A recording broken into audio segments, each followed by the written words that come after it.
Hola, ¿qué tal? Vamos a comenzar. Buenas tardes. Buenas tardes.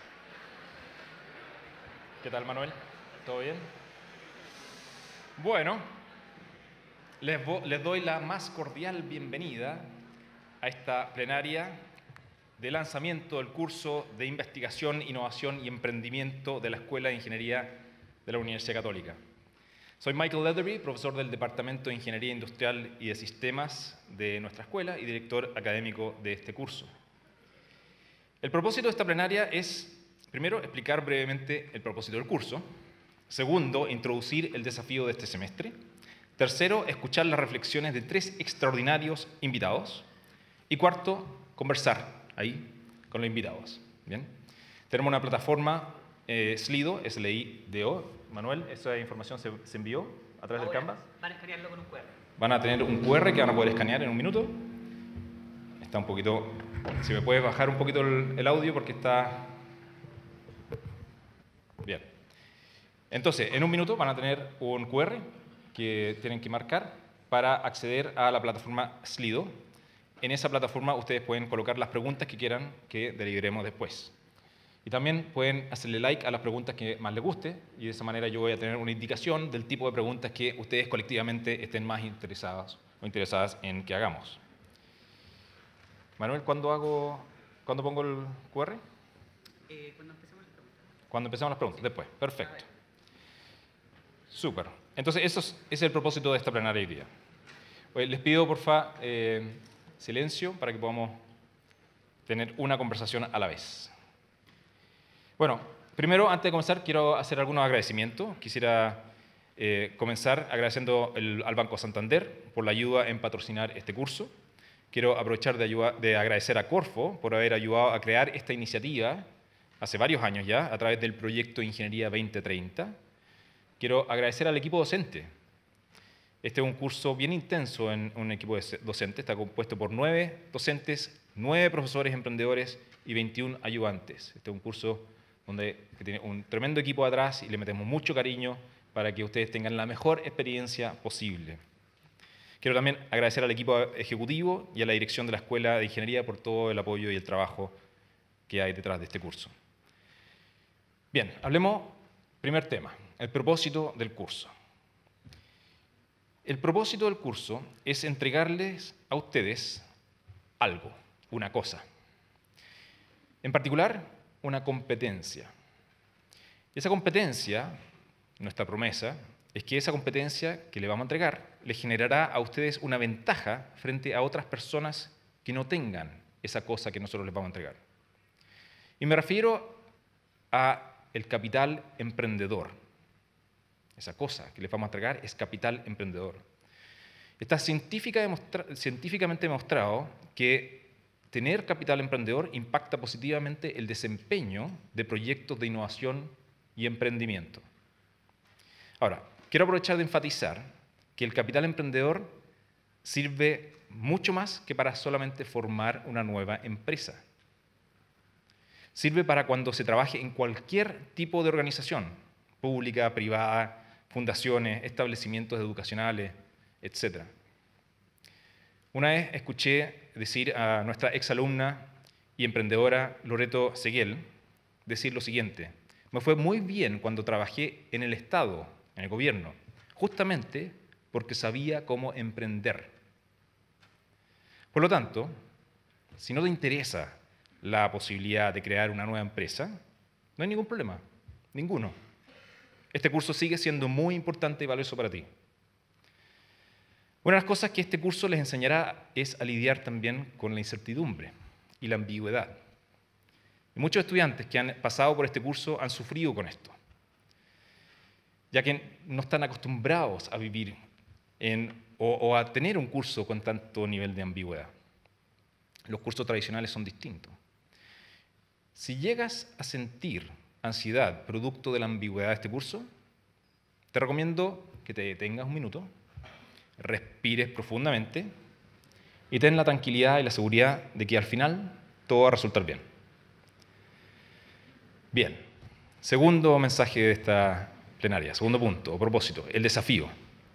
El desafío, tal como pueden ver ahí, es financiamiento sostenible y conservación de la biodiversidad. Ese es el macro concepto que engloba lo que ustedes quieren hacer en este curso. ¿Bien? Es el espacio de oportunidad, es el espacio de inspiración. Sin perjuicio que seguramente sus profesores le han dicho que si es que tienen otro proyecto que no se vincula con este espacio, no hay problema, lo pueden hacer. Pero este es el espacio que vamos a ocupar en este semestre para inspirar sus ideas. Ahora, si bien en lo personal me costó entender la conexión de este desafío al principio con el desarrollo de innovaciones tecnológicas, es decir, no me calzaba bien este desafío con este curso, finalmente me cayó la teja cuando entendí que la biosfera nos provee servicios. Estos servicios son, en efecto, valorables económicamente por diferentes actores de la sociedad. Pagamos por tener agua, pagamos por ir a lugares donde hay aire puro, pagamos por ir a lugares donde hay bosques, naturaleza, pagamos por comida que podemos comer porque hay una biodiversidad, una biosfera que nos permite tener comida. Entonces, básicamente, existen actores en el mercado que están dispuestos a desembolsar dinero a cambio de la provisión de estos servicios.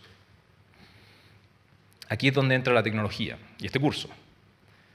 La tecnología se puede utilizar para conectar a quienes están dispuestos a pagar por estos servicios biosféricos con aquellas personas que están dispuestas a trabajar para mantener la salud de la biosfera. Ahí está la oportunidad. Hace poco me enteré que cerca del 75% del CO2 emitido por la humanidad se ha hecho desde la Segunda Guerra Mundial. Estamos hablando de que en menos de 80 años se han emitido el 75% de todo el CO2 emitido por el ser humano. La edad de nuestros padres o abuelos es del orden de 80 años. O sea, una sola generación. Una sola generación de la humanidad de las cerca de 2.500 ciclos de 80 años que ha existido el ser humano en este planeta. En otras palabras, estamos enfrentados a un problema grande. Ahora, mientras más grande el problema, más grande la oportunidad. Y esta es vuestra oportunidad. Bien, pasemos ahora a los invitados. Hoy nos acompañan 3 extraordinarias personas. Cada una tendrá 10 minutos para exponer su tema. Y quiero partir con la primera de estas 3 personas, presentándoles a Manuela Méndez. Ella es bióloga con mención en Medio Ambiente y Recursos Naturales de la Universidad Católica. Es magíster en Ciencias en Botánica de la Universidad de Concepción. Es magíster en Educación y candidata a doctora en Educación de la Universidad Católica. Ha sido profesora universitaria y escolar en temas medioambientales. Guía en expediciones de liderazgo en la naturaleza. Ha trabajado como consultora independiente en temas de educación ambiental y proyectos con componentes socioecológicos. Actualmente es una de las directoras de la Fundación Legado Chile, una organización que gestiona y articula proyectos de conservación del patrimonio natural para contribuir al desarrollo sostenible del país. Manuela nos hablará de la biodiversidad y la importancia de la conservación. Démosle un fuerte aplauso a Manuela.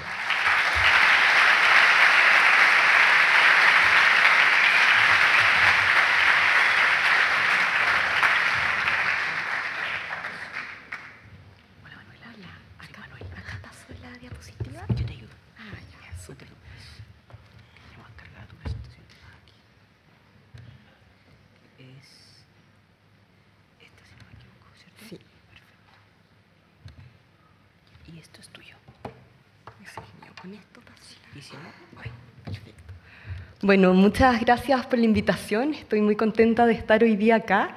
Y yo partí esta invitación, esta exposición, con una imagen del río Mapocho.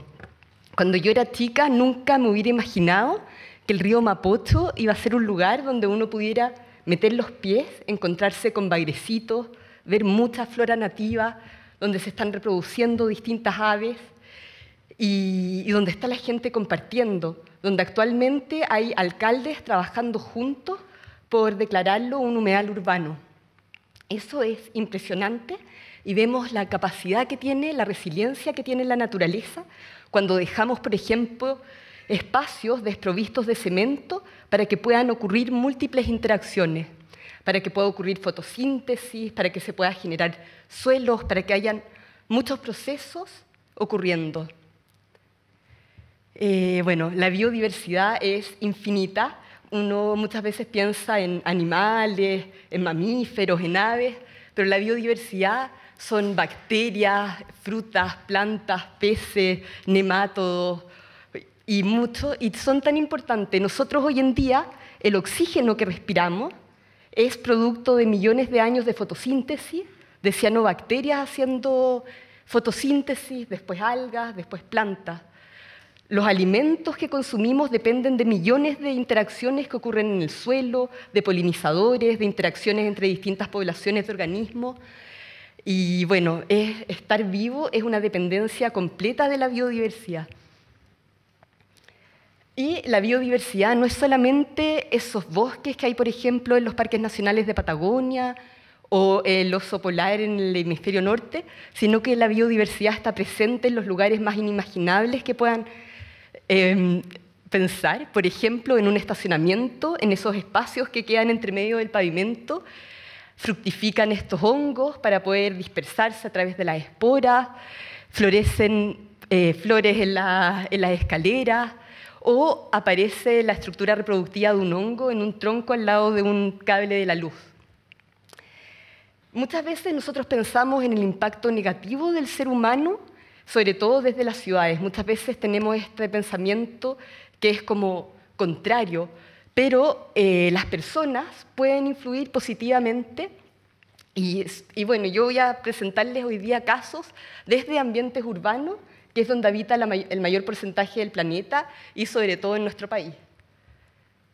Entonces yo voy a presentar dos casos de la región metropolitana, uno de la región metropolitana y uno de la región de los lagos, de Yanquihue.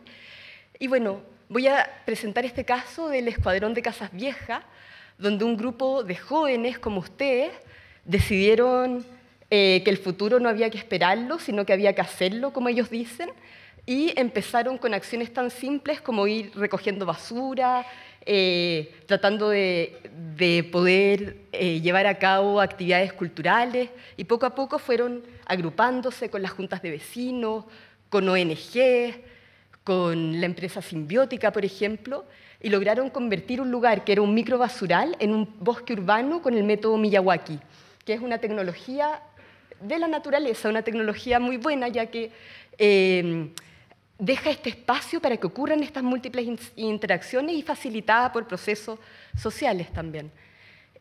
Acá vemos que hubo mucha participación de la comunidad, mucho involucramiento, se activó este suelo, se plantaron más de 20 especies nativas, se generó hábitat y bueno, ahí está la foto que muchas veces a todos les gusta participar en una plantación o en una inauguración de alguna declaración. Pero para mí esta foto es súper importante porque yo creo que es un desafío para que los servicios ecosistémicos realmente puedan estar y ser proveídos.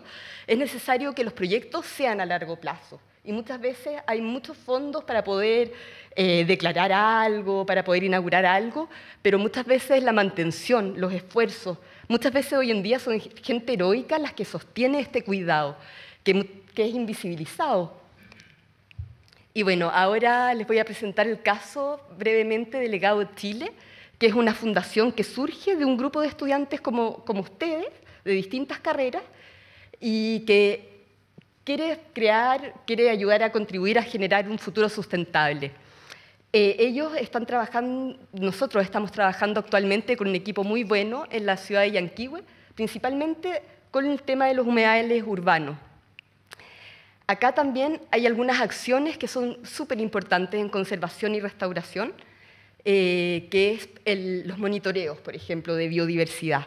Nosotros, para poder ver en qué estado está un ecosistema, necesitamos saber cómo está la vegetación, cómo están las aves, tenemos distintos indicadores. Y estos son también acciones de largo plazo. Los humedales durante mucho tiempo fueron vertederos ilegales muchas veces, sitios que se rellenaban para hacer construcciones, sitios que no eran valorados estéticamente, y hoy en día está cambiando nuestra percepción sobre ellos. Sabemos que con el cambio climático los humedales son sumideros extraordinariamente importantes de carbono y también son muy importantes para, bueno, tanto la mitigación como un sumidero, pero también para la adaptación, para la resiliencia. Con estos eventos meteorológicos extremos, los humedales ayudan a retener esa agua, que no haya inundación, y también ayudan a la liberación durante el verano, las épocas más extremas. Nosotros, si pensamos, nuestro país depende fuertemente de glaciares, en la zona norte, en la zona centro, en Patagonia, pero hay muchas zonas donde son los humedales, por ejemplo, en el sur de Chile, donde están regulando muy fuertemente los procesos ecosistémicos, el ciclo hidrológico especialmente. Y bueno, acá hay distintas acciones que realizamos en la Fundación. Trabajamos mano a mano con la comunidad, trabajamos con las escuelas, generando un sentido de pertenencia, de amor al lugar, amor a la vida, de entender, de conocer, maravillarse con esta biodiversidad. Y bueno, y las acciones de restauración se llevan a cabo con los actores locales, porque si es que no hay quien cuide, si no hay quien se involucre, quien lo quiera, difícilmente son exitosos estas intervenciones. Y valoramos los distintos saberes, experiencias, por ejemplo, los grandes conocimientos que hay entre los adultos mayores, mucho interés también. Y eso, yo agradezco esta invitación, nunca me imaginé estar conversando hoy día con un grupo tan grande de ingenieros y quiero invitarlos con dos preguntas que quise dejarlas a ver si es que la pueden pensar ahí. Y uno es, que son de interés genuino, no sé si es que sea, pero es cómo podemos promover la valoración de especies y ecosistemas muy relevantes y ecológicamente, o sea, muy relevantes ecológicamente y escasamente percibidos y apreciados. Por ejemplo, distintas especies de insectos, algas, matorrales espinosos, plantas que pinchan, turberas, pantanos, y cómo podemos valorar y apoyar los trabajos de cuidado y mantención a largo plazo de los proyectos de conservación y restauración. Así como una invitación mía a pensar.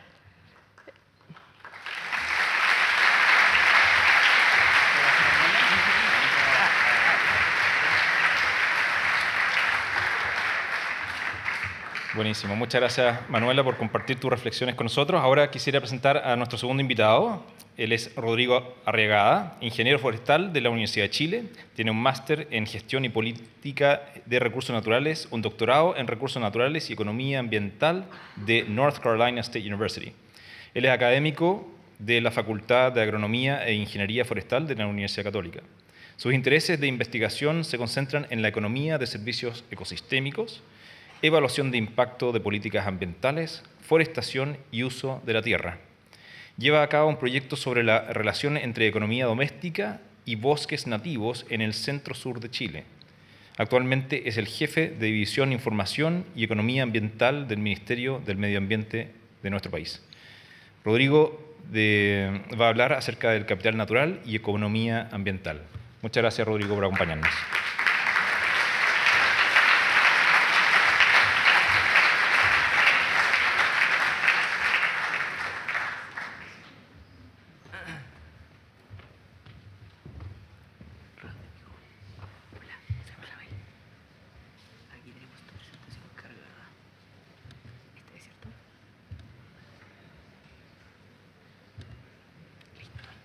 Hoy siempre es un agrado volver a la universidad de vez en cuando, así que gracias por invitarme, siempre disponible. Efectivamente, yo soy académico de la Universidad Católica, pero ahora soy autoridad de gobierno y eso ha sido una experiencia súper interesante. Me parece que más científicos debiéramos hacer estas labores de pasar un tiempo en la administración pública y enfrentar los desafíos del Estado. Yo creo que hay mucho aporte desde la academia hacia estos grandes temas.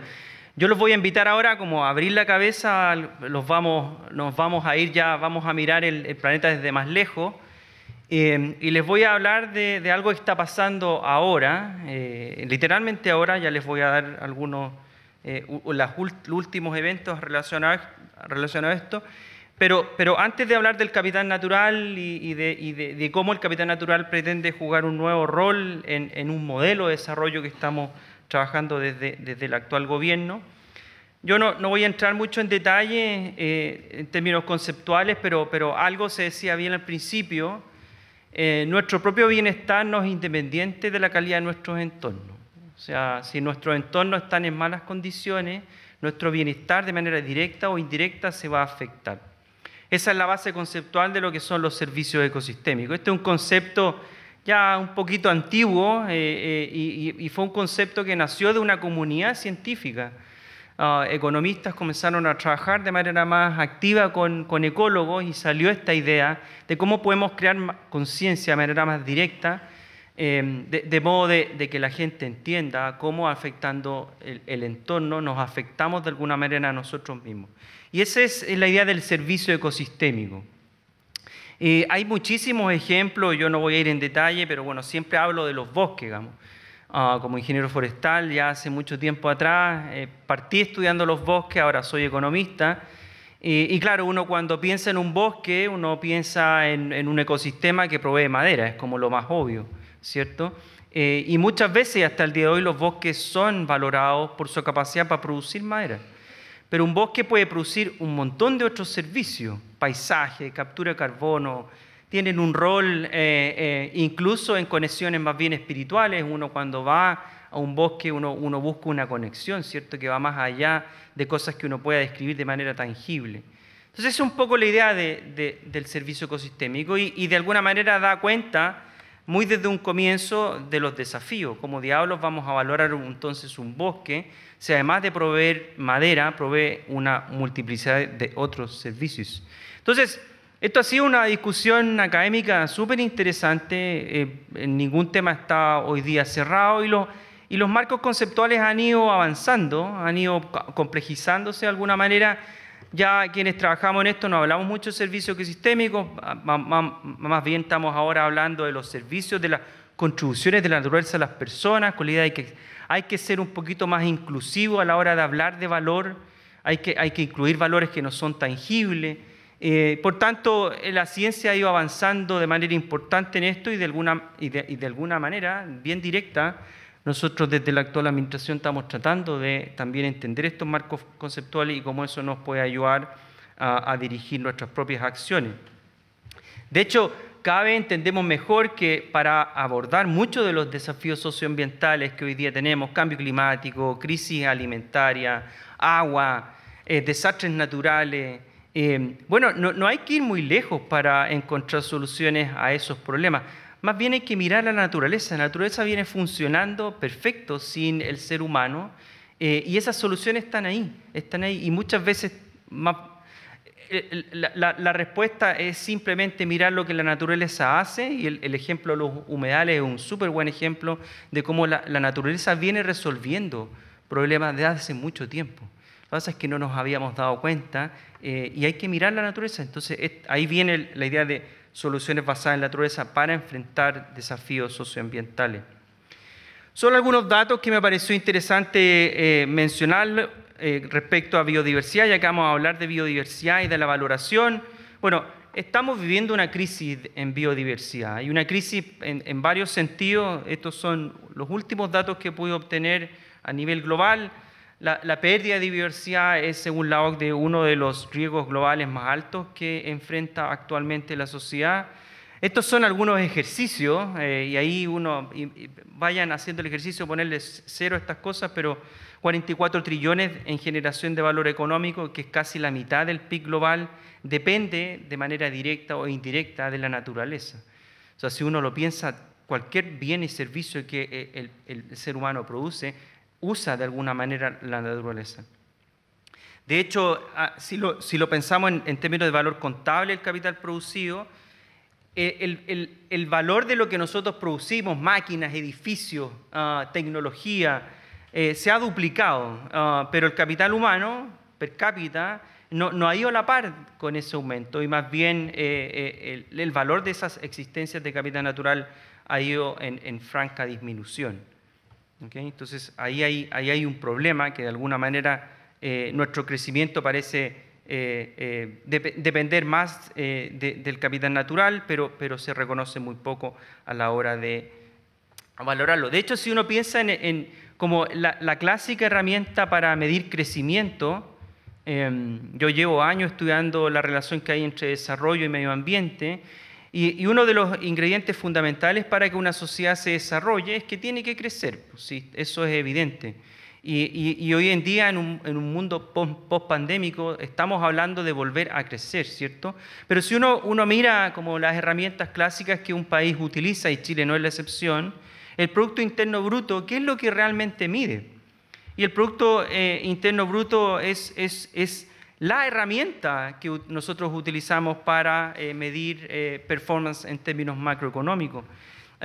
Pero herramientas tan fundamentales como esta claramente necesitan avanzar hacia marcos de medición que integren información y que permitan justamente combinar producción humana de bienes y servicios con capital natural. Por tanto, ahí la contabilidad del capital se vuelve algo esencial para justamente integrar a la biodiversidad en mediciones de rendimiento y evaluación de política pública. Esto no lo digo yo, esto lo venimos diciendo de hace un buen rato.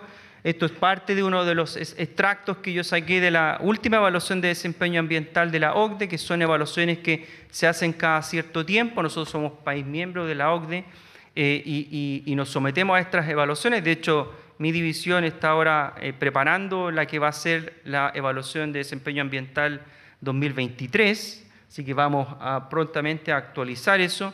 Y ya en alguna de las conclusiones de estos reportes se crea la necesidad urgente de medir la biodiversidad y cómo esa biodiversidad va evolucionando a través del tiempo. Solo para tener una idea del gap financiero, y aquí un poco el rol de los privados, dependiendo de cómo uno lo mida, el planeta invierte entre 120 y 140 billones de dólares al año en acciones dirigidas a conservar biodiversidad. Eso es un flujo, no es stock, ¿cierto? Eso, todos los años se invierte eso a nivel global. Ahora, últimas estimaciones, y esto es algo que saqué de TNC, una de las ONG de conservación más grandes del mundo. Ellos hablan del gap que se necesita para poder suplir todo lo que no se hace, digamos. Hay muchas acciones que por falta de recursos no se logran, y ahí ustedes ven que el gap bordea los 800 billones de dólares. Entonces uno piensa, ¿será la filantropía y la acción de los gobiernos capaz de llenar ese gap? Imposible. No hay manera que ese gap lo llene la acción pública o filantrópica. Por tanto, el rol privado acá es esencial para poder ir cerrando esas brechas. Entonces, el rol de la biodiversidad en el desarrollo de Chile es algo que tampoco lo voy a mencionar en detalle, pero desde la actual administración nosotros pensamos que es importante avanzar en incorporar la biodiversidad en procesos de planificación económica, en presupuestaria y en política y programas que de alguna manera pueden afectar la biodiversidad. Impuestos verdes y compensaciones ambientales es una ley que partió este año. Por primera vez, sujetos afectos al impuesto, como por ejemplo empresas que producen cemento, van a tener que pagar según lo que emitan, pero también van a tener la opción de compensar parte de sus emisiones. Entonces ahí se crea por primera vez un mercado. Y en eso, medio ambiente, Hacienda, venimos trabajando de manera conjunta, lo que da cuenta de la importancia que esto ha adquirido. Entonces, para terminar, algo que pasó esta semana, yo me acabo de enterar viniendo para acá del Ministro de Hacienda, me acaban de informar que Contraloría General de la República ha hecho toma de razón y el decreto supremo que crea el Comité de Capital Natural va a ser publicado en el Diario Oficial probablemente durante la próxima semana. Y este es un órgano permanente, esto ya es una política de Estado que trasciende la administración de turno, tiene como misión prestar apoyo, eso sí, de directa presidencia, entonces ya logramos el conducto directo con el presidente y los futuros presidentes y presidentas que vengan para que el comité pueda asesorar a presidencia en materias relativas a la medición y valoración del capital natural. lo preside el Ministerio de Medio Ambiente, Secretaría Técnica es el Ministerio de Hacienda, y eso ya configura una asociación que no es muy común de encontrar en un país como este, y además lo integran el Consejo de Ciencia, Tecnología e Innovación y el Banco Central, que el Banco Central viene trabajando muy fuerte en esto. Entonces, solo para terminar, y aquí perdonen que me salte un montón de cosas, pero ya pensando en el desafío, el Comité de Capital Natural es de alguna manera una copia no exacta del Comité de Capital Natural inglés. El Natural Capital Committee de UK fue el primero en su clase, creado hace ya más de 10 años.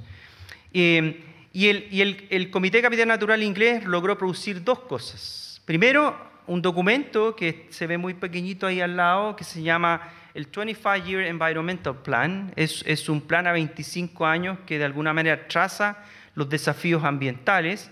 Y para poner en funcionamiento ese plan fue necesario crear métricas que de alguna manera puedan medir el Comité de Capital Natural, lo que da cuenta de la necesidad de hacer censos. Entonces, así como tenemos censos de población, tenemos censos de agricultura, ¿por qué no tenemos un censo de capital natural?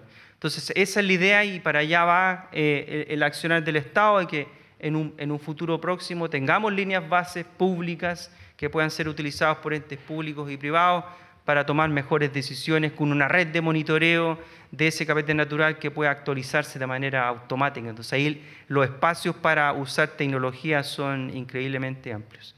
Gracias.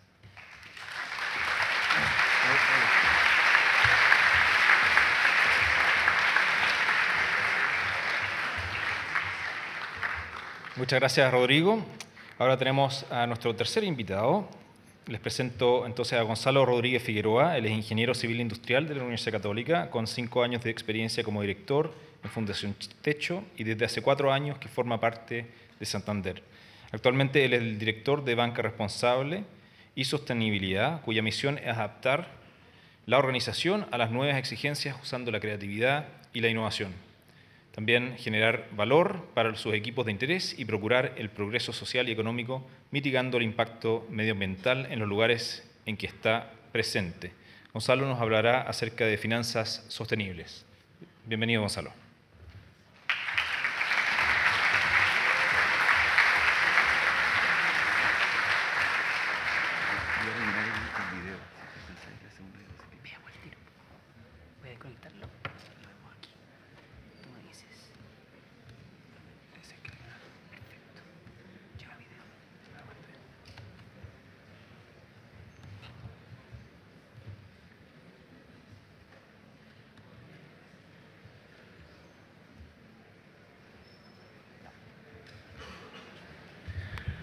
Hola, muy buenas tardes.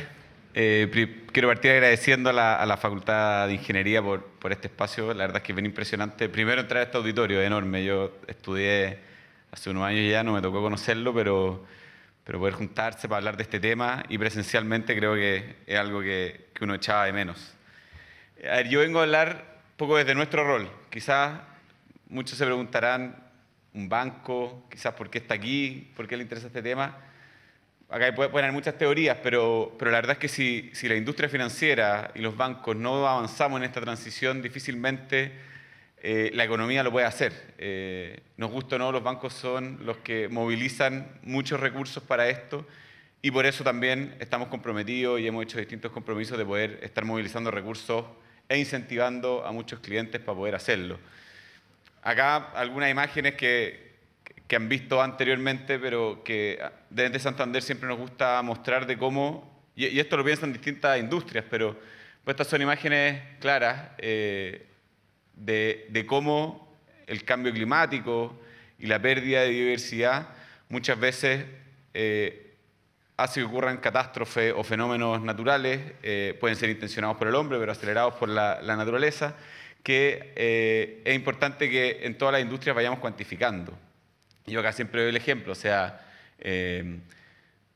si es que los bancos dan una hipoteca y esa hipoteca de esa vivienda se encuentra en una zona de inundación, producto del cambio climático, esa hipoteca no vale nada. Entonces a nosotros nos obliga primero nuestro regulador a cuantificarlo, los inversionistas, porque si no nos van a creer. Entonces, esto está lo más evidente que uno puede ver ahí, pero también esto desencadena muchos fenómenos a continuación que es importante estar mirando. Bueno, y ahí también pongo una foto de la pandemia. Acá hay expertos mucho más que yo, pero algunos dicen que por la pérdida de diversidad es probable que se produzcan, y ojalá que no, o que se produjo la pandemia del COVID por la pérdida de diversidad en ciertos sectores, se aceleró. Entonces, creo que son fenómenos no solo ambientales, sino también sanitarios y los sociales que pueden producir a continuación. Acá también, bueno, aprovecho de decir que cuando subió Rodrigo Alar, le encontraba cara conocida y me acordé que hice un curso con él de economía de los recursos naturales. Es un gran no sé si sigue existiendo, pero es un buen optativo de formación general por si les interesa el tema y lo quieren hacer. Me imagino que ahora no lo imparte Rodrigo, pero todavía así que lo recomiendo, aprovecho a recomendarlo. Rodrigo, un gran curso. No se acuerda de mí, pero yo tengo muy buenos recuerdos. La Agenda de Desarrollo Sostenible es una agenda que nos guía, hay un horizonte común, y yo agregaría también que fue el mismo año el Acuerdo Climático de París, que fue el primer gran acuerdo en términos climáticos que une a prácticamente 200 países y todos los que formamos parte de ellos para comprometernos con el cambio climático. Y agregaría algo que no está aquí, pero el 2019 también se funda los principios de banca responsable, que al final hace que la industria financiera, bancaria en el mundo, haga realidad estas dos agendas que quizás parecían como más arriba, más generales, la industria bancaria también las toma. Entonces acá entro más en la cancha chica de las finanzas sostenibles. ¿Qué son las finanzas sostenibles? Quizás muchos de ustedes han escuchado hablar de las finanzas sostenibles, pero esto no es solo, acá no quiero que se pongan en el lugar del banco, sino que cualquier empresa, emprendedor, industria, debería hacer estas dos grandes preguntas y qué es lo que nos hacemos como punto de partida para cualquier estrategia de sostenibilidad en la empresa, que es cómo nuestra operación impacta en la sociedad y el medio ambiente, porque obviamente yo tengo que tratar de disminuir los impactos negativos o eliminarlos y mejorar los positivos. Pues también una pregunta que quizás uno no se hace la primera, pero es cómo esos impactos, cómo la sociedad y el medio ambiente impactan en mi operación. Que es lo que le explicaba, si hay hipotecas que están en zona de inundación, eso el banco lo debería considerar porque dejan de tener valor, o empresas agrícolas que están en zonas de sequía, también hay una probabilidad no menor de que esa empresa después no pueda pagarte el financiamiento que te pidió, y eso es un problema para ellos, para el banco. Entonces es importante estar mirando estas dos grandes preguntas. Y acá está, ¿qué son las finanzas sostenibles y por qué están tan quizás de moda? Quizás yo digo que están de moda porque estoy dentro de un banco, quizás nadie las ha escuchado, pero bueno, en la industria bancaria y financiera están bien de moda las finanzas sostenibles o inversiones sostenibles.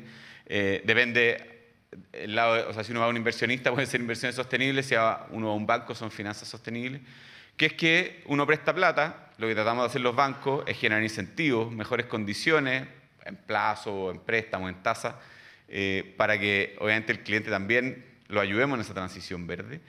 Y si es que esa financiación la usa para fines específicamente verdes, como por ejemplo instalar un sistema de riego más eficiente o instalar paneles solares en sus instalaciones, bueno, el banco lo puede calificar como verde.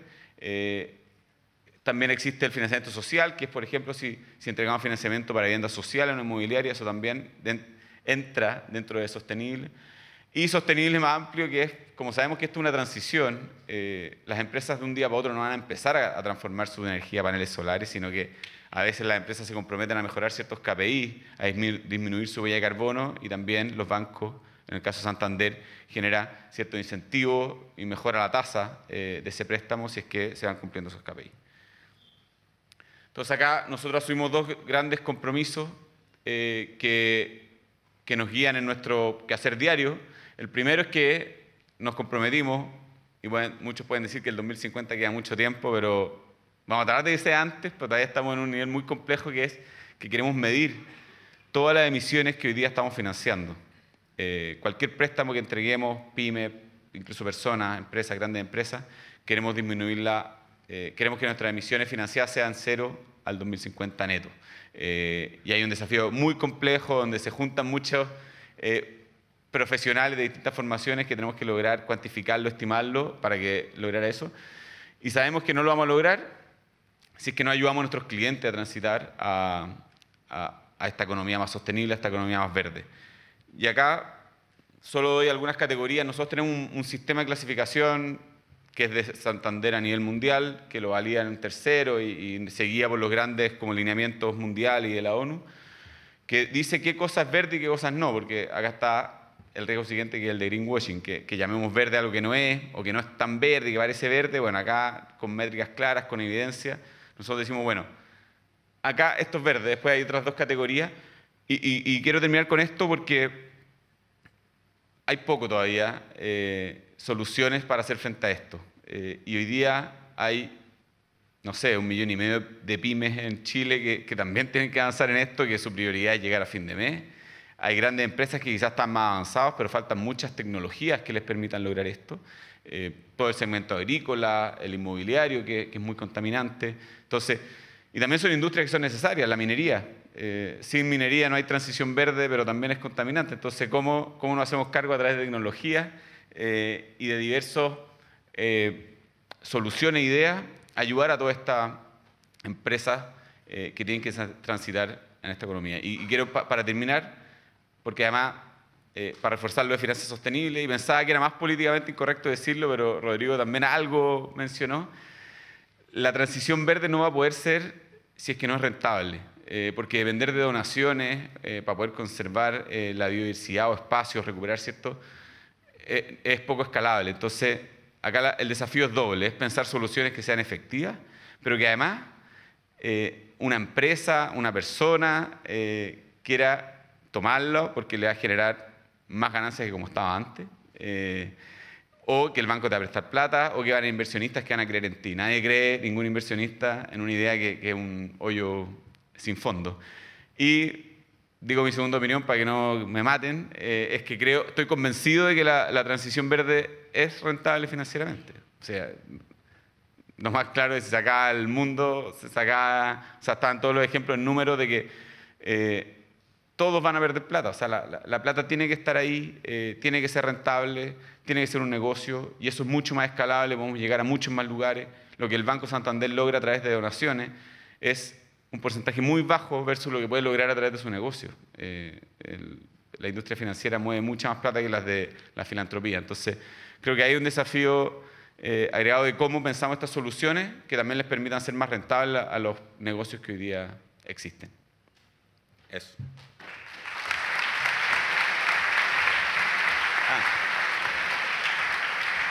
Ahí. Y hay preguntas.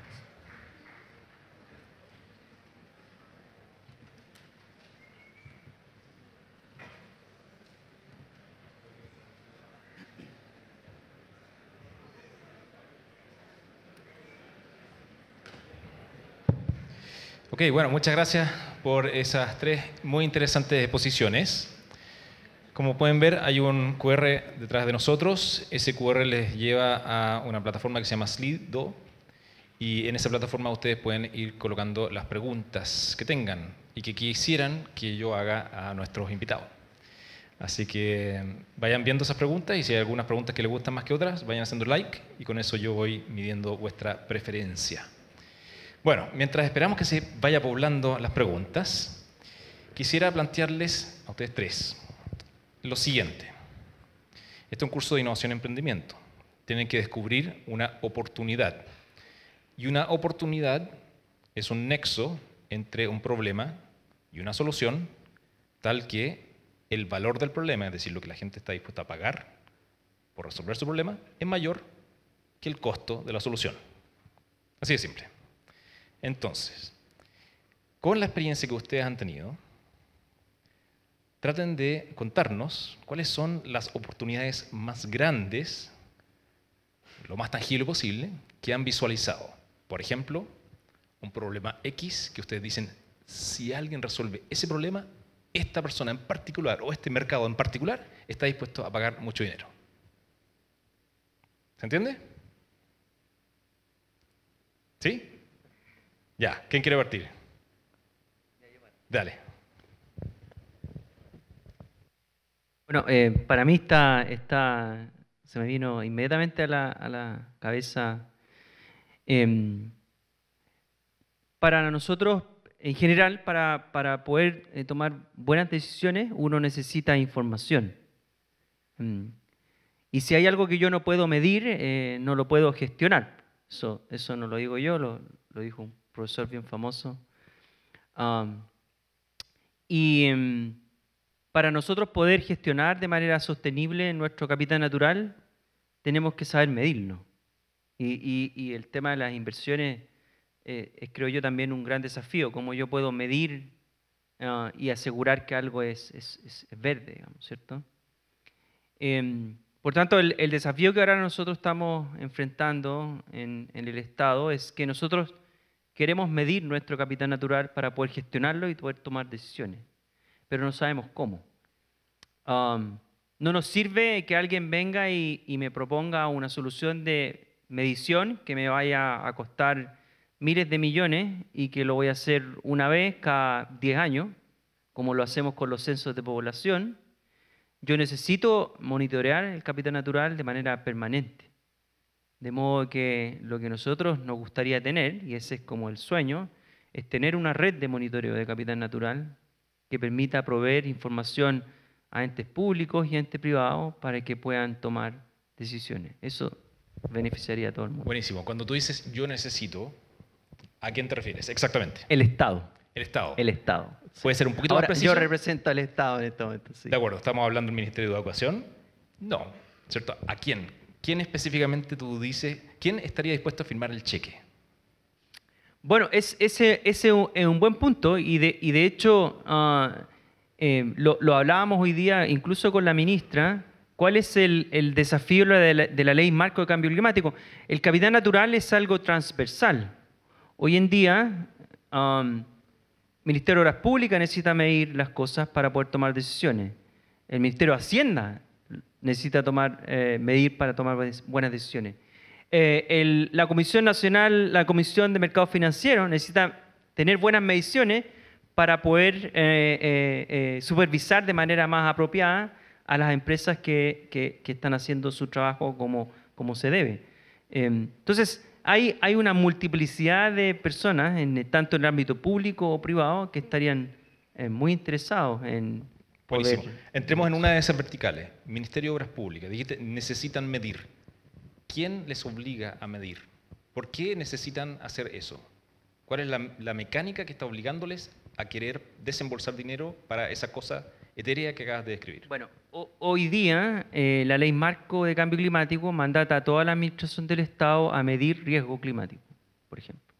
Entonces, todos los ministerios, y de hecho los planes de acción están recién empezando a desarrollarse a nivel sectorial, y el Ministerio de Obras Públicas es un ministerio que tiene responsabilidades por ley para medir este tipo de riesgo. Y no saben cómo hacerlo. Ya, buenísimo. O sea, hay una regulación que exige a los ministerios hacer ciertas cosas. Una obligación a desembolsar dinero para comprar ciertas soluciones.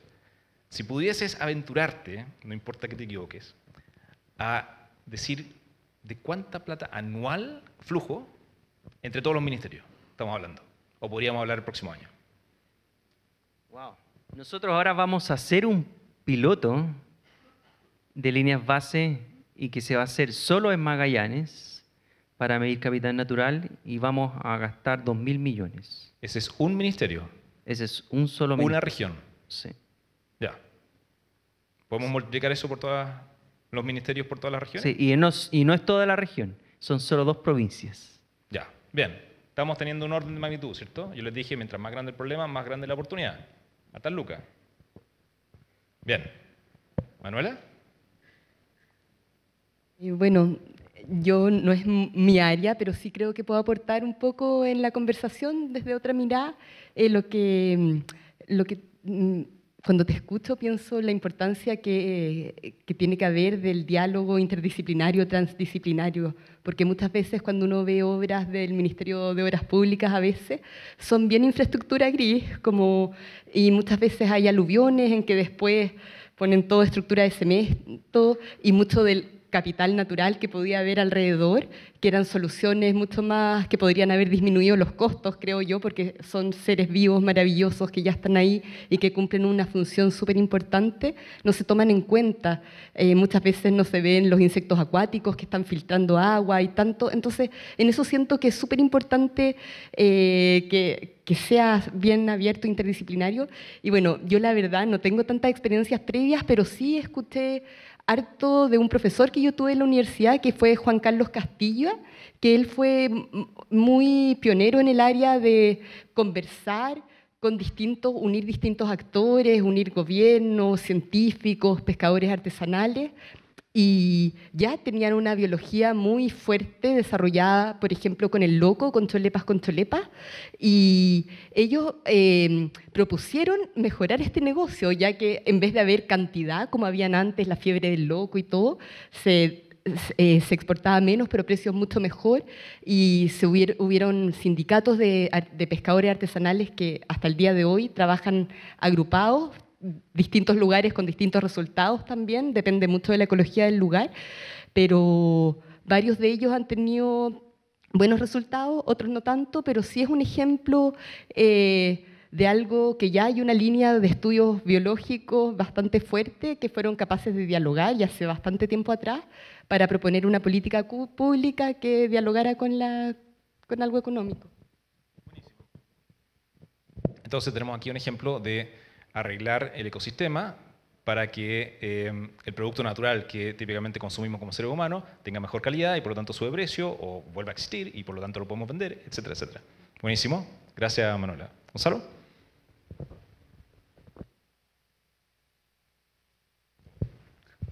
Gracias. Sí, no es fácil la pregunta, ¿no? A diferencia de Rodrigo, Manuela no se me ocurre así tan directo, pero sí creo, yo veo un área que está poco avanzado en este tema. Por un lado veo, las grandes empresas están muy avanzadas, están dispuestas a poner plata, ya tienen soluciones implementadas, pero las empresas medianas y pequeñas, que también quizás no ahora, pero en 3 años más van a tener que hacer esta transición, o si no se van a quedar sin financiamiento, sin inversionistas.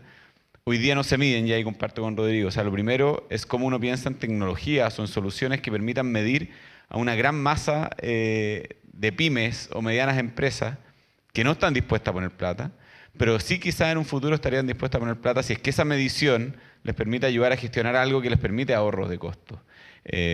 Ahorros de agua, ahorros de electricidad o ahorros en las cadenas logísticas, porque va a ser menos benzina, también menos emisiones. O sea, creo que ahí, y acá está la gran discusión, uno se enfoca en los grandes que te ponen mucha plata, en unos pocos que ponen mucha plata o muchos que ponen un poquito. Y muchos se inclinan más por muchos que pongan poco porque al final termina siendo más rentable y hay mucho más mercado. Entonces, pero claro, hay que innovar, yo ahí no tengo la solución. Digo, tenemos un dolor ahí nosotros. Ya, buenísimo. No sé si estás en algún comité de riesgo o comité de crédito, pero... De aprobaciones de operaciones verdes, sí. Perfecto, ya. ¿Cuántas postulaciones o cuántas operaciones te ha tocado evaluar, más o menos? ¿Y en cuánto tiempo? Por ahora muy pocas. 10, 5, 1, 0. 5, ya. O 10. Ya, pongámosle 10. 10 en un año, ¿sí? Sí. Ya. ¿Cuál es sin romper ninguna restricción de confidencialidad, cuál es el ámbito o la industria, el espacio que tú estás visualizando que el mercado está queriendo financiar? ¿Se entiende la pregunta? Sí. Yo creo que estamos, puedo usar una palabra quizás no tan correcta, pero hambrientos de que lleguen clientes a decirnos, oye, tengo este financiamiento que clasifica para verde y se lo vamos. O sea, de verdad hoy día suspendemos paneles, se llama panel, de operaciones que se aprueban porque no llegan con operaciones para poder aprobar. ¿Y dónde está el checklist para ver si es que algo aplica para financiamiento verde? ¿Tienes algún checklist o algo? ¿Cómo la gente sabe si es que aplica para financiamiento verde? El público. Nosotros tenemos un sistema de clasificación de finanzas sostenibles que era el resumen de las categorías que mostré, y todo eso está validado por un tercero, es global y lo pueden mirar. Ya, buenísimo. Pero hay necesidad de aumentar. Nosotros tenemos un compromiso al 2025 de $1.500 millones en financiamiento verde y En Chile. estamos justo... 1.500 millones de dólares en Chile, Chile. de financiamiento verde. Sí. Y has recibido solamente 10 postulaciones. Venían algunas para atrás, pero vamos como en un 30% de eso. Has aprobado básicamente 3. Sí. Ya. Las lucas parece que están. Hay que ir a convencer al cliente también, porque o una muy buena solución que quiera un crédito del banco para poder escalar las soluciones. Ya. Crédito del banco. Estamos hablando de que estarían dispuestos a apoyar emprendimientos o tienen que ser empresas establecidas con 10 años de historia, con ventas, etcétera, etcétera, etcétera. La firme. La firme. Yo siempre digo a los emprendedores que no les conviene ir a pedirle plata a un banco porque o les van a decir que no o les van a prestar plata a un costo muy alto cuando están recién empezando. El banco lo que mira es hacia atrás y que se asegure que ese cliente le puede pagar. Si el negocio, y acá aprovecho de pasar un dato, el negocio del banco es que le devuelvan la plata. No prestarle que no le paguen para matarlo en intereses, es que te devuelvan la plata. Entonces, si no hay historial hacia atrás de que es un buen negocio, no les conviene ir al banco. Así es. Rodrigo, ¿quieres complementar? Solo quería comentar algo que me pasó hoy día en la mañana. Tuvimos reunión en la mañana con la ministra y la ministra ayer se reunió con el ministro de Agricultura y la hizo comprometerse. Entonces esto ya es público, lo puedo decir. En el proceso de recuperar las zonas afectadas por los incendios, el ministro de Agricultura le puso un desafío a la ministra y ese desafío me lo terminó traspasando a mí. Es cómo podemos usar bonos soberanos para restaurar los paisajes quemados. Entonces, Chile ha sido muy exitoso en colocación de deuda para ampliar la línea del metro, para proyectos fotovoltaicos, pero no hay ninguna experiencia en Chile de emisión de bonos para, por ejemplo, conservar biodiversidad. Entonces ahí los proyectos bancables, que son proyectos, digamos, que pueden ser de interés de inversores, porque los inversores existen, hay gente que está dispuesta a invertir y no hay proyectos. Entonces eso también pasa mucho porque cuesta mucho medir y diseñar esos proyectos. Entonces eso es un mega desafío y la ministra ya lo lanzó y va a haber que hacerse cargo. Buenísimo, hay harto entusiasmo. Bueno, veo también harto entusiasmo a través de las preguntas. Tenemos, a ver, había una deliberación acerca del aire acondicionado. Manuel, no sé si eso se resolvió. ¿Sí? ¿Estamos ok? Ya, perfecto.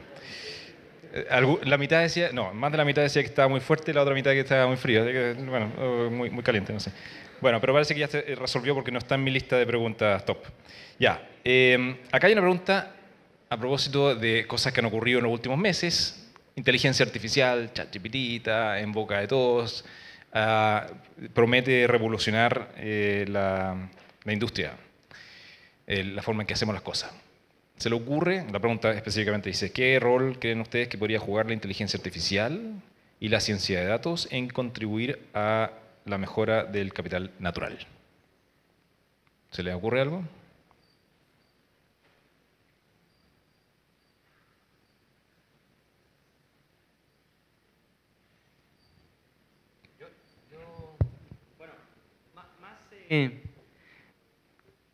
Tengo mis aprensiones con respecto a la inteligencia artificial. Es cierto que la inteligencia artificial no tiene conciencia de sí mismo y eso lo hace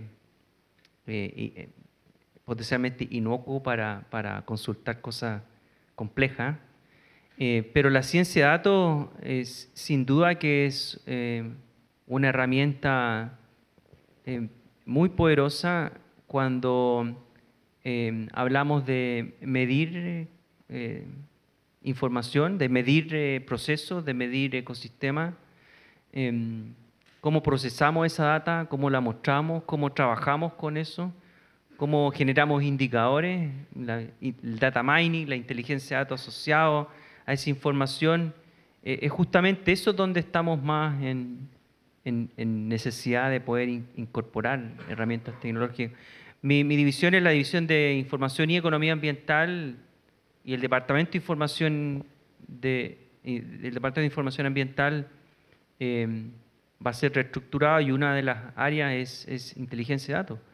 Necesitamos producir datos, pero también necesitamos gestionar la data y tomar decisiones con esos datos. Y la ciencia de datos ahí es fundamental. Bueno, y sin duda estoy contigo que no hay que preguntarle a estos chatbots de inteligencia artificial cuál es la solución al cambio climático, porque su solución va a ser deshacerse de los seres humanos, digamos, ¿cierto? Así que hay que tener cuidado con qué es lo que se pregunta. Bien, acá hay otra pregunta. ¿Qué grupos etarios ha visto menos dispuestos a trabajar en proyectos de conservación y cómo podemos motivarlos? Una pregunta más bien dirigida a ti, Manuela. ¿Has visto algún patrón de grupos etarios? Bueno, hay mucha diversidad biocultural, que es súper importante tener esa perspectiva. Muchas veces nosotros pensamos desde la cultura moderna occidental, desde la ciencia, entonces yo creo que dependiendo también desde la cultura que estamos mirando puede ser esa respuesta. Me ha tocado la experiencia, y por eso me gusta mucho hoy día estar acá, de que veo en los jóvenes como una conciencia, los veo súper informados, en general con hartas ganas de contribuir desde mi experiencia. También veo harta sabiduría en adultos mayores a través de vivir mucho en la vida y ver muchas cosas. Tal vez de lo cercano que me ha tocado, tal vez las edades más medias, menos, pero sí hay otras culturas en que siempre han estado muy vinculados. De hecho, hoy en día alrededor del 80% de la biodiversidad está protegida en lugares de pueblos originarios también, que independiente del grupo etario, saben mucho esta dependencia directa. Entonces, creo que también es importante esa consideración. Perfecto. Y de hecho el IPBES ahora lo está valorando. El año pasado salió un informe en que sistematizaban metodologías de distintas valoraciones y también habían miradas a distintas y valoraciones de distintas miradas culturales. Gracias, Manuela. Bueno, a propósito de la reforma tributaria, acá hay una pregunta que tiene que ver con los impuestos, ¿ya? Y entonces dice, ¿qué industrias crees que se le debe subir los impuestos o crear un impuesto verde? Y déjame complementar esta pregunta.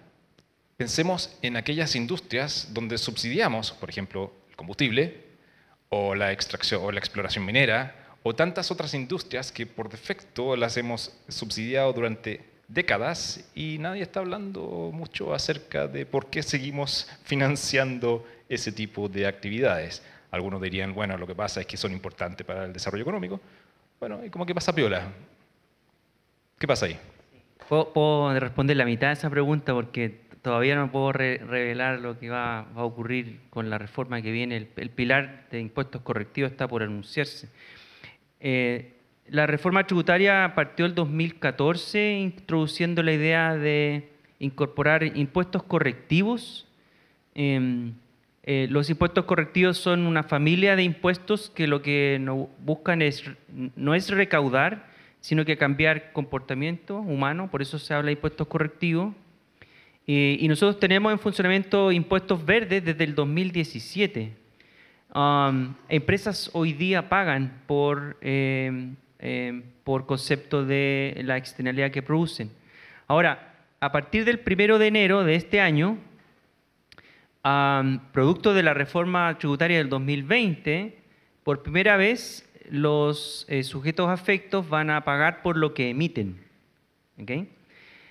Ahora, si uno ve el universo de los sujetos afectos, que son 119 establecimientos, lo tengo muy fresco porque esto lo he estado analizando muy de cerca ahora último, esos 19 establecimientos emiten más del 90% del CO2 que emiten todas las fuentes fijas que hay en nuestro país.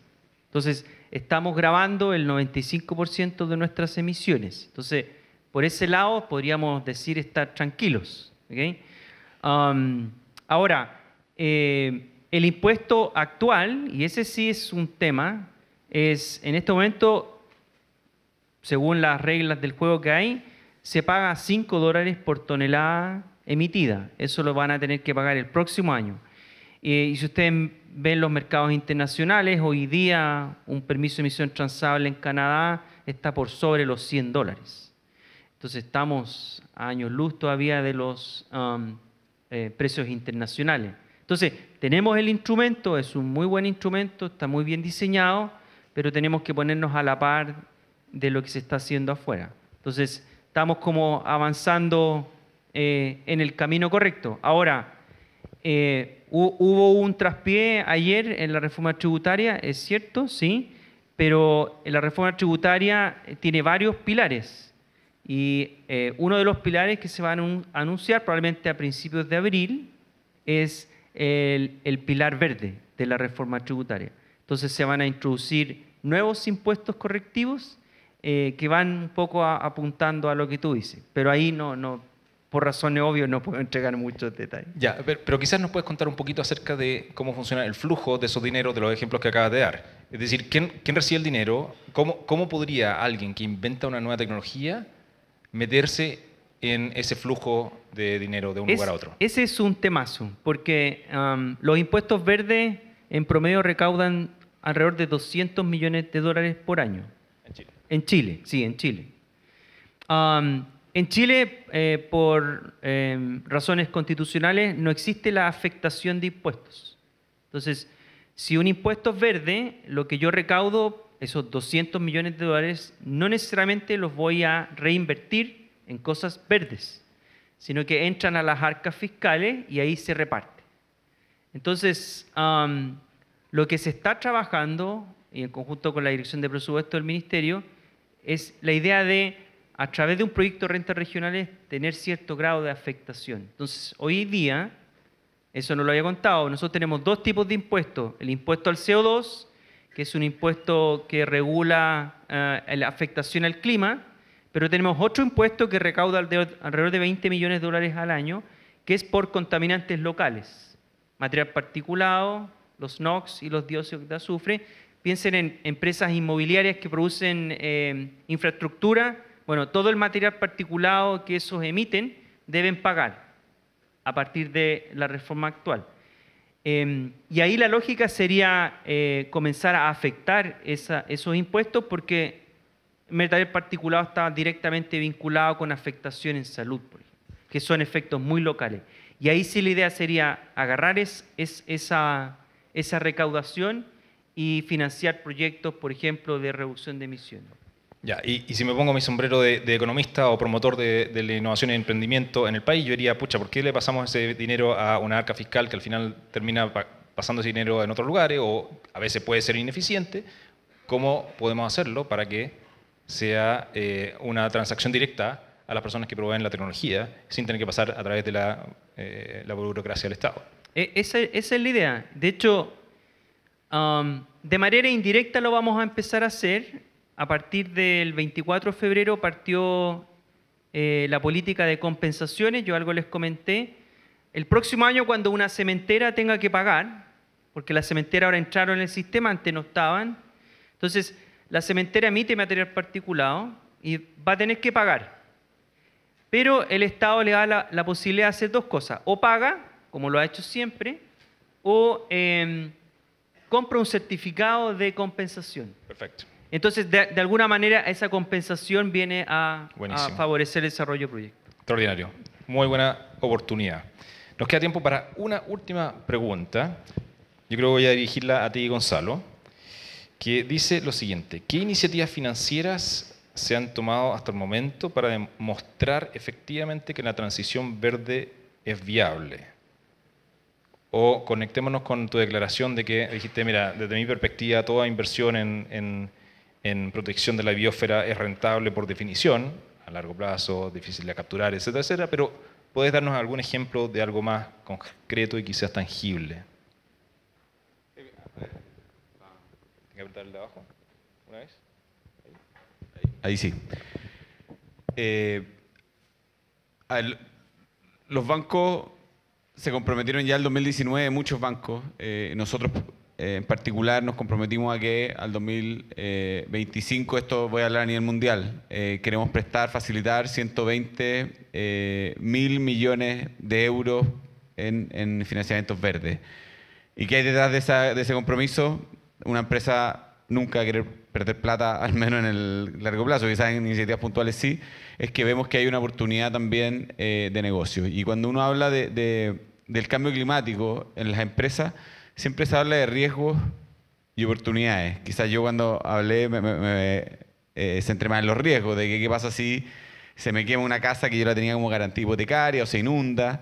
Pues también hay una infinidad de oportunidades. Y yo creo que cuando uno piensa en nuevas soluciones, obviamente hay que mirar los riesgos y cómo uno los puede mitigar, pero quizás, y donde va a estar la plata son las oportunidades que hoy día genera esta transición verde o el cambio climático. Nosotros de verdad creemos, en Chile hay ejemplos concretos, el hidrógeno verde. Bueno, acá desde el Ministerio de Medio Ambiente lo manejan mucho mejor las cifras, pero sabemos que tenemos ventajas comparativas respecto a otros países del mundo para poder generarlo. Y ahí van a estar los recursos, van a estar las tecnologías, toda la energía renovable. Nosotros vamos a seguir siendo un país agrícola. Entonces, todo lo que permita que la agricultura sea más rentable desde el punto de vista de optimizar el uso de los recursos o del uso de pesticidas quizás más orgánicos o menos invasivos con el medio ambiente, también va a haber una oportunidad de negocio. Entonces, acá siempre hablamos de riesgos y oportunidades del cambio climático. Hay que enfocarse en las dos, pero en particularmente las oportunidades, creo yo que va a haber mucha inversión y gente interesada en ser parte. Perfecto, gracias Gonzalo. Bueno, ya estamos llegando al final. No sé si tienen alguna última frase para el bronce para ir cerrando. ¿Algún último mensaje, inspiración? No, bueno, yo solo en mi rol como de representante del gobierno, están pasando muchas cosas en Chile, están pasando cosas súper interesantes. Chile de alguna manera está a la vanguardia en muchos aspectos, pero todavía hay muchas cosas pendientes que resolver. Y algo que también le digo a los estudiantes en mis clases, la acción climática es un acto genuino de equidad intergeneracional. Probablemente quienes vamos a pagar los costos de la acción climática vamos a ser nosotros, todos ustedes, nosotros, y los beneficios no los vamos a ver nosotros. La acción climática lo van a ver quienes no están acá. Y eso de alguna manera demuestra lo que hay que hacer para mantener la existencia de la humanidad. Y ahí las generaciones más jóvenes, de alguna manera tienen que ser la base de este nuevo modelo de desarrollo y de alguna manera empezar a enseñarnos a nosotros también la manera de cómo conducir nuestras propias vidas. Así que ustedes son el futuro, pero son el futuro de los que vienen, de los que no están todavía acá. Entonces eso es una tremenda responsabilidad. Gracias, Rodrigo. Manuela. Bueno, yo quiero aprovechar también la palabra para agradecer la oportunidad de sentarme hoy día con ustedes y aprender mucho. Creo que esto es súper importante, dialogar entre personas con distintas formaciones, con distintas experiencias. Por ejemplo, en lo mismo agrícola, a mí se me ocurría, también hay algunas investigaciones de Olga Barbosa y un grupo que trabajan con viñas, con todo lo que son corredores biológicos, protecciones de cuenca. Hay muchos casos y esto de sentarse a conversar entre la diversidad con apertura lo encuentro súper valioso. Y lo otro es que observemos también mucho la naturaleza, que tiene una cantidad de soluciones ahí, de inspiración y eso, mantengámonos sensibles.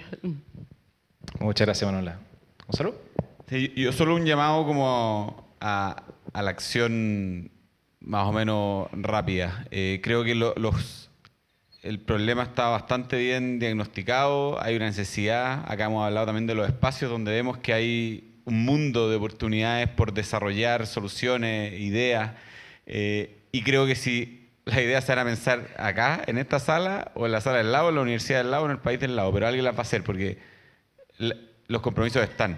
Yo les transmití lo de la industria financiera. Nosotros tenemos que ser 0 emisiones financiadas netas al 2050. Eso lo tenemos que hacer. Y alguien va a tener que proveer de tecnologías para lograr eso. Los clientes van a buscar ese financiamiento, lo van a pedir al banco. O sea, yo creo que está todo sobre la mesa para pensar distintas soluciones, pero hay que moverse rápido porque si no el del lado nos va a ganar, va a ser más vivo. Buenísimo. Bueno, yo quiero agradecerles muchísimo por haber venido. Hace tanto tiempo que no nos veíamos las caras ante la pandemia. Así que de verdad que creo que es muy valioso que podamos estar acá cara a cara conversando y que se hayan dado el tiempo para compartir con nosotros. Así que muchísimas gracias. Démosle un fuerte aplauso.